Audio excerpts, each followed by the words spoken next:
Hello everyone.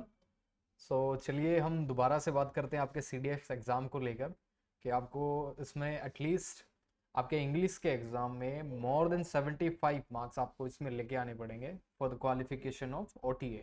ठीक है, तो 75 मार्क्स के लिए आपको इसमें लड़ना होगा। और ऐसा नहीं कि बहुत इजी है 75 मार्क्स लाना इंग्लिश में। तो जहाँ पे सबसे ज़्यादा स्टूडेंट्स को वीकनेस जो उनको देखने को मिलती है और प्रॉब्लम जो जहाँ पे फेस करते हैं स्टूडेंट्स, वो है स्पॉटिंग एरर में, राइट। तो स्पॉटिंग एरर हम कोशिश करेंगे सारे अभी तक 2012 तक सभी सोल्व कर दें आपके साथ। तो ये है आपका फर्स्ट टेस्ट ऑफ 2021 CDS में जो हुआ था, उसके अंडर हम स्पॉटिंग एरर आपके साथ सोल्व करेंगे। और ये कोई नॉर्मल वीडियो नहीं रहेगी, इसमें पूरा डिटेल डिस्कशन होगा कॉन्सेप्ट के साथ। ठीक है, आपको बताया जाएगा ये आंसर है तो क्यों है। ठीक है, जब आप ये क्रिटिकल थिंकिंग आप ये डेवलप कर लेंगे ना, तो आप इंग्लिश सीख सकते हैं। अगर आप ट्रांसलेशन से इंग्लिश सीखेंगे तो मुश्किल है बहुत ज़्यादा। ठीक है, because this is not a your board examination, this is a competitive examination. तो कॉम्पिटिटिव एग्जामिनेशन में आपकी क्रिटिकल थिंकिंग होनी चाहिए। ठीक है, हर एक चीज़ों को आपको देखना चाहिए। और मुझे ये लगता है कि ये जो आपकी इंग्लिश है, ये बहुत साइंस है, हर एक चीज़ इसमें डिफाइंड है। ठीक है, जैसे सब्जेक्ट है उसके साथ कौन सी वर्ब है, उसके बाद प्रपोजिशन है तो कौन सा फ्रेज होगा। ठीक है, प्रपोजिशन के बाद ऑब्जेक्ट है, तो हर एक चीज़ इसमें मुझे लगता है this is a pure science एक तरह से। तो इसको साइंस की तरह समझिए, इसको ट्रांसलेशन की तरह मत देखिए। ठीक है, ट्रांसलेशन की तरह देखेंगे तो आप इसमें फंस जाएंगे। आपको बहुत न्यूट्रल होके इसमें इसके रूल्स और जो इसकी जो चीज़ें हैं वो सीखनी है। ठीक है, हर एक कॉन्सेप्ट को सीखना है आपको, कोई भी इसमें एक्सेप्शन नहीं होता। आपको कोई ऐसे पढ़ाता होगा जैसे ये इसमें रूल है, ये इसमें एक्सेप्शन है, उस चीज़ों में मत फंसिए। आप इसके पूरे कॉन्सेप्ट क्लियर कीजिए, बेसिक फंडामेंटल्स, राइट। तो चलिए स्टार्ट करते हैं। आपका फर्स्ट क्वेश्चन जो है वो है, he had been doing the job of physician during the 1990s। सबसे पहले एनालाइज कीजिए, देखिए आपको क्या क्या दिया गया है। इसमें आपको वर्ब दी गई है जो कि आपकी पास्ट परफेक्ट कॉन्टिन्यूस टेंस में है, हैड बीन डूइंग, राइट। उसके बाद आपको the job of a physician और ड्यूरिंग द 1990s। ये ड्यूरिंग द 1990s क्या है आपका, ये है आपका टाइम फ्रेज। ठीक है, एक ड्यूरेशन दी गई है, टाइम फ्रेज दिया गया कि during the 1990s he had been doing the job of a physician. तो 1990s तक वो पर्टिकुलर आदमी क्या काम कर रहा था, फिजिशियन का। ठीक है, आपको एक ड्यूरेशन दी गई है, एक टाइम फ्रेज दिया गया है, और मैंने आपको बताया था जब भी किसी टाइम फ्रेज में या फिर कभी किसी ड्यूरेशन में कोई पर्टिकुलर एक्शन एक्टिव है तो उसको आप कॉन्टिन्यूस टेंस में लिखना पड़ेगा। ठीक है, तो यहीं से आपको ये चीज़ बदलनी पड़ेगी। ये जो आपका पास्ट टेंस है, पास्ट परफेक्ट कॉन्टिन्यूस है, उसको चेंज करना होगा आपको पास्ट कॉन्टिन्यूस में। ठीक है, तो वॉज डूइंग आपको उसमें लिखना पड़ेगा। काफ़ी स्टूडेंट सोचते होंगे क्यों ना सर हम इसको ड्यूरिंग की जगह सिंस लिख दें। देखिए, आप इसमें अगर सिंस लिख देंगे तो इसमें दो चेंजेस होंगे। दो चेंजेस कौन से होंगे, एक तो आप इसको सिंस चेंज करेंगे, सी में चेंज करेंगे, और ए में भी चेंज करना पड़ेगा। जब भी आप सिंस इसकी तरह इसमें चेंज कर देंगे तो सिंस का मतलब होता है टिल नाउ, मतलब उस पॉइंट से लेकर 1990 से लेकर टिल नाउ, मतलब टिल नाउ प्रेजेंट। तो आपका टेंस है जो जो आपका टाइम हो जाएगा वो प्रेजेंट का आ जाएगा। और टाइम अगर प्रेजेंट का आ जाएगा तो आपको टेंस भी प्रेजेंट टेंस में देना पड़ेगा। तो यहाँ पे आप लिखेंगे हैज बीन डूइंग, राइट। तो दो चेंजेस होंगे, तो दो चेंजेस आपके करने का स्कोप नहीं है, आप इसमें एक ही चेंज कर सकते हैं। तो यहाँ पे आप कौन सा चेंज करेंगे, वॉज डूइंग, राइट। तो मेन इसकी एक्सप्लेनेशन रहेगी कि temporary action valid for a one particular duration of और a point should be written in a continuous tense. ठीक है, तो सेकंड क्वेश्चन है हमारा, he said that he preferred coffee than tea. देखिए, जो आपका देन कंजंक्शन है वो कंजंक्शन ऑफ कंपैरिजन है। और जो आपकी कंपैरेटिव डिग्री के जो एडजेक्टिव होते हैं या फिर एडवर्ब होते हैं उनको कंपेयर करने के लिए आपका देन कंजंक्शन यूज होता है, राइट। इसमें कंपैरिजन तो हो रहा है that he preferred coffee than tea, लेकिन ना तो ये एडजेक्टिव है ना कि, और इन दोनों में से कोई सा भी एडजेक्टिव ही नहीं है। कॉफी भी एडजेक्टिव नहीं है, टी भी एडजेक्टिव नहीं है। तो एडजेक्टिव को कंपेयर करने के लिए आपको देन यूज होता है, राइट। लेकिन यहाँ पे आपको कॉफी एंड टी, इन चीज़ों को कंपेयर करने के लिए आप सिंपल टू प्रपोजिशन यूज करेंगे, क्योंकि प्रेफर के साथ आपका टू यूज होता है। ठीक है, कंपैरेटिव डिग्री के जो कंपैरेटिव डिग्री के एडजेक्टिव और एडवर्ब को कंपेयर करने के लिए आप देन कंजंक्शन का यूज करते हैं। ठीक है, तो थर्ड है आपका all that glitters are not gold. देखिए फर्स्ट ऑफ ऑल ये एक प्रोवर्ब है, आप इसको वैसे भी सोल्व कर सकते हैं। शेक्सपियर ने ये प्रोवर्ब दी थी, all that glitters are not gold. ठीक है, आर की जगह आएगा आपका इज। अब इज क्यों आएगा?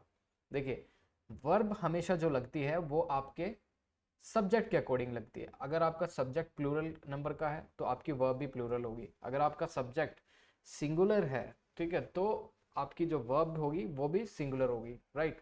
तो आप इसमें देखिए सबसे पहले ऑल आपका क्या है? सब्जेक्ट।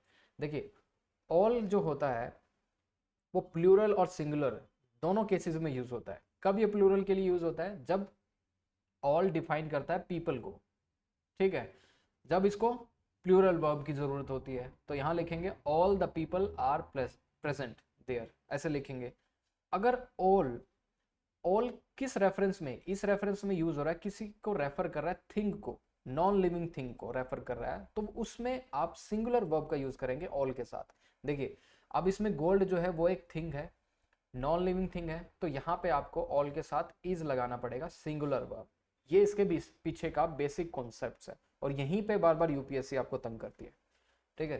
तो फोर्थ क्वेश्चन है आपका all species is considered endangered when it is in a very high risk of extinction in the world. देखिए सबसे पहले स्टूडेंट्स इसमें सोचेंगे कि ऑल स्पीसीज इज कंसीडर्ड, इसके बाद यहां लगाने की कोशिश करेंगे to be, all species is considered to be endangered. तो टू बी लगाने की जरूरत नहीं है, यहाँ पे आपको पैसिव बनाने की जरूरत नहीं है इसको, क्योंकि एंडेंजर्ड जो है आपका ये एडजेक्टिव है।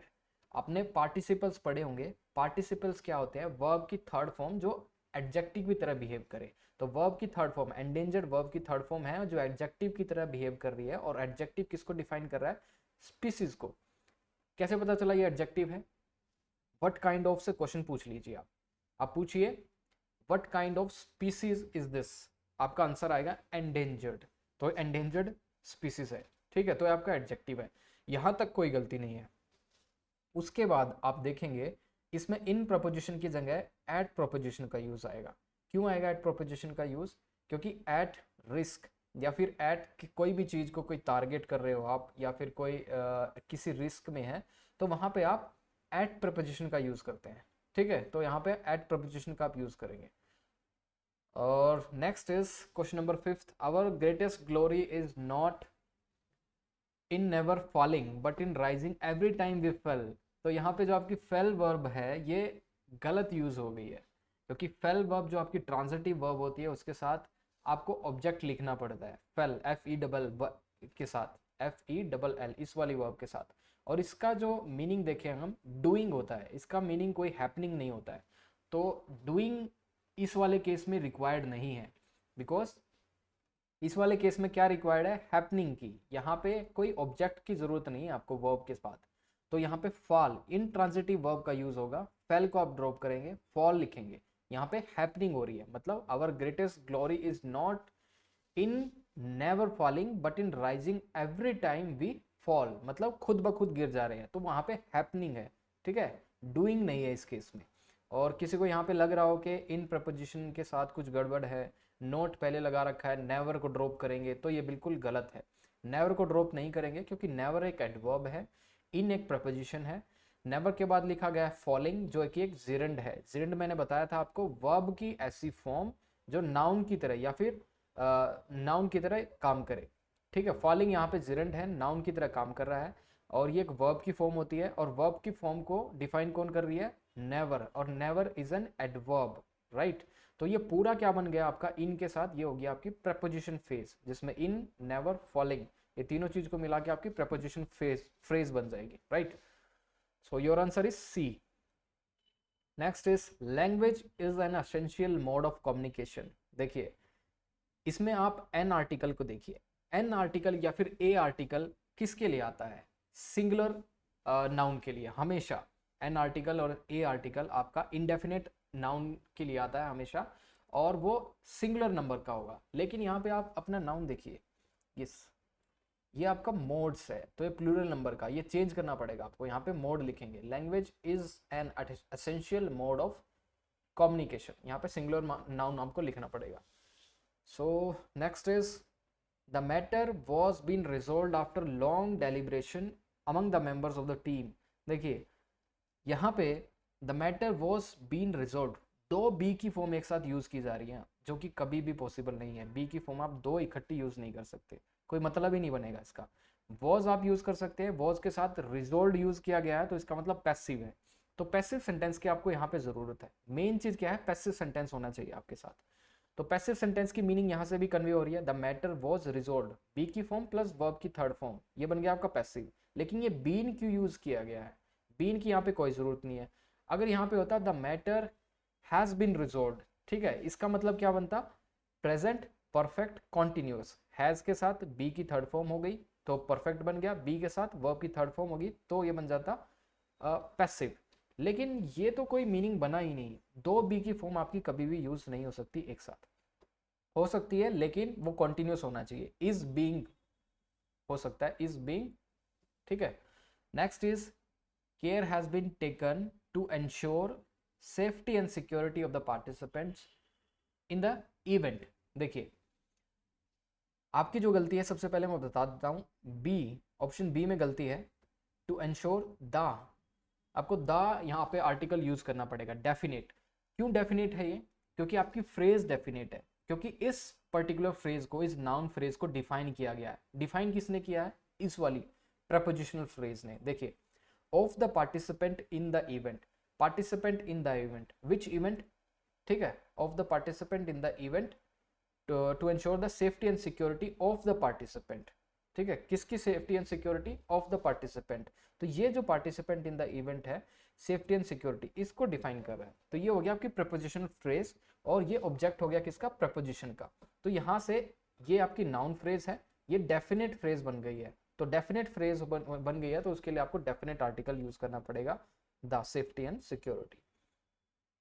उसके बाद है ninth, Indian film industry is considered to be one of the symbol of cultural and social life. देखिए जब भी आपको इस तरह का क्वेश्चन मिले, वन ऑफ द, ठीक है, वन ऑफ द प्लस उसके बाद नाउन या प्रोनाउन आपको प्लूरल नंबर का लिखना पड़ेगा, ठीक है, नाउन और प्रोनाउन प्लूरल नंबर का लिखना पड़ेगा, वन ऑफ द, ऐसा कोई आपको कॉन्टेक्स्ट मिल जाए तो यहाँ पे जो सिंबल है आपका सिंगुलर है, इसको प्लूरल नंबर में लिखना पड़ेगा, सिंबल्स हो जाएगा।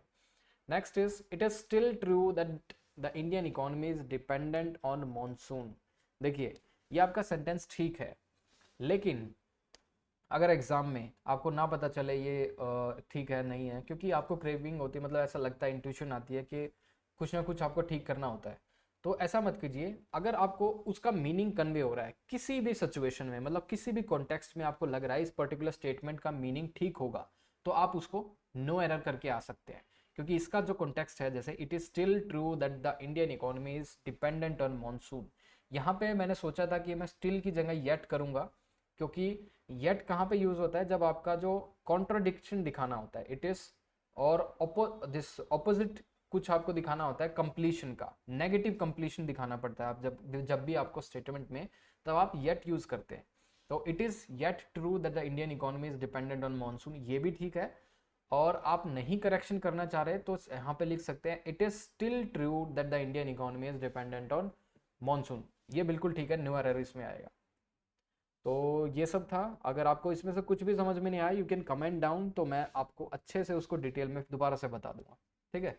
तो इस वाली वीडियो में इतना ही। नेक्स्ट टाइम जो आपकी सीडीएस के लिए लेके आएंगे वो 2020 के जो क्वेश्चन जल्दी ही डिस्कस करेंगे, क्योंकि आपका एग्जाम कब है, 10 अप्रैल को है, ठीक है।